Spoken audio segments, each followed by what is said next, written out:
I hope that you and your family have a wonderful Christmas. I hope that all your wishes come true and that everybody in your family and in your circle of friends is healthy and safe. We've gone through a little bit of season in our family where we've dealt a little bit with the coronavirus. My wife had it and has just recovered from it. It's just been a little bit of a difficulty to work around, frankly, and not just an inconvenience, but actually a time of sorrow. I think about so many wonderful people in our church that have passed away over the last several months and done some funerals recently, and people we love and care deeply about, their families. And I know some of you are going to really experience some loneliness at Christmas. You're missing loved ones, perhaps feel a little bit more isolated.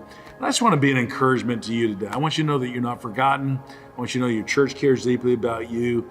If I can be a help to you personally, please feel free to reach out to me. You can always get my number from one of our staff if you don't already have it. And I just want to see God work in your life in this Christmas season. Let me just read a very familiar passage of Scripture. I'm going to read the first 7 verses of Isaiah chapter 9. I'm just going to talk about 5 things that I want you to be encouraged about in this Christmas season. Isaiah 9, the prophecy of Christ's birth. Nevertheless, the dimness shall not be such as was in her vexation, when at the first he lightly afflicted the land of Zebulun and the land of Naphtali, and afterward did more grievously afflict her by the way of the sea beyond Jordan in Galilee of the nations. The people that walked in darkness have seen a great light, and they that dwell in the land of the shadow of death, upon them that hath the light shine. Thou hast multiplied the nation and not increased the joy before thee, according to the joy in harvest, as men rejoice when they divide this. Boy, every time I read this, I think about joy to the world, the Lord has come, and then repeat the sounding joy. The coming of Jesus Christ is a cause of joy and celebration. For thou hast broken the yoke of his burden, the staff of his shoulder, and the rod of his oppressor, as in the day of Midian. For every battle of the warriors with confused noise and garments rolled in blood, but this shall be with burning and fuel of fire. For unto us a child is born. See, our deliverer is not a mighty warrior. He's a child. He's born as a baby. A son is given, and the government, the kingdom of the world, shall be upon his shoulder, and his name, just underline those 2 words, his name, shall be called Wonderful, Counselor, the Mighty God, the Everlasting Father, the Prince of Peace.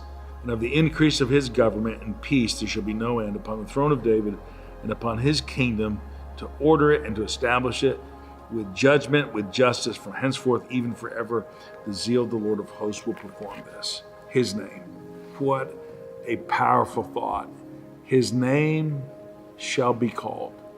You know, a name says a lot, doesn't it? We are told oftentimes to live up to our name, or to live as though our name really matters.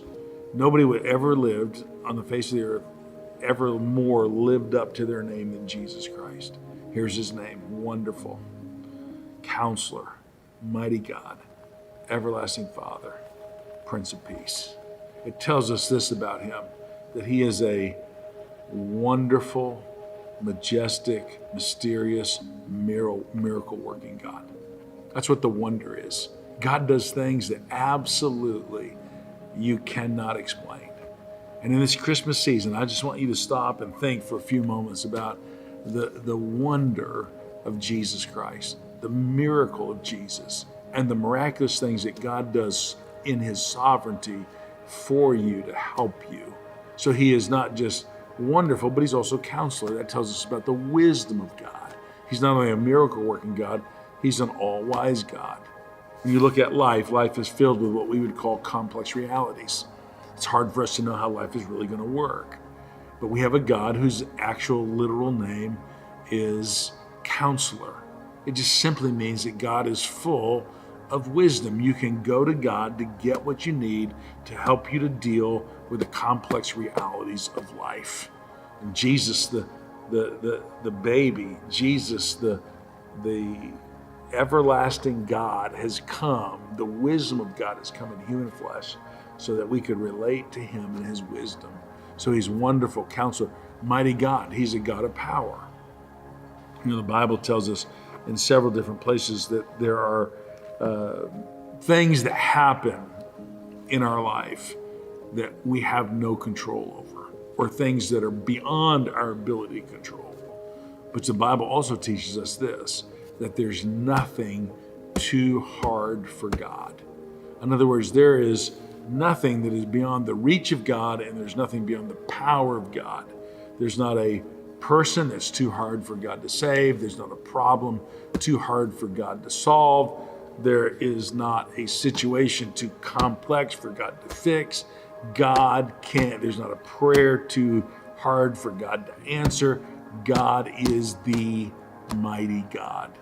So he's a God of wonder. He's a God of wisdom. He's a God of power. And then he's the everlasting Father. Now, you can take that and just understand this. He's the God from eternity past to eternity future.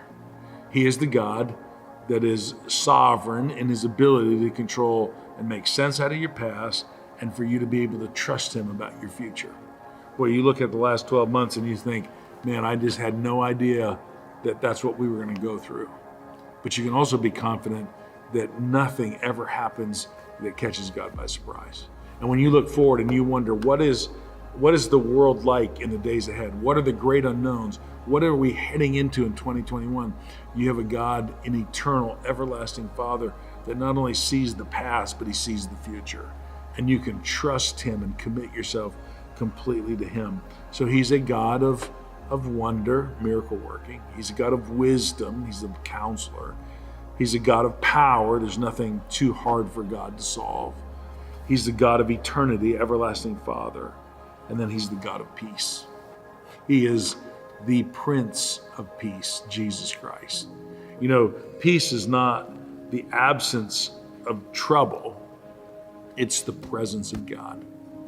Peace is what rules your heart. It's what begins to arbitrate in your life when you begin to realize that your peace will not come from circumstances. Your peace doesn't come from calmness.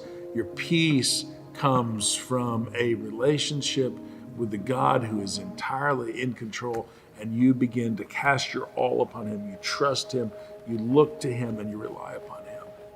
So when you come to this Christmas season, no matter what you look at in this moment, whether you look at life has been just so difficult over the last several months, or you're looking forward to the future by faith, know this, that you have a God of wonders, a God of miracles, a God of wisdom. You have a God of might, of power. You have a God of eternity, past and future. And then you have a God of peace, a God that will walk alongside you and smooth your path. So I hope you have a great Christmas as you celebrate the birth of Jesus Christ. I trust that you share the gospel with your family and friends.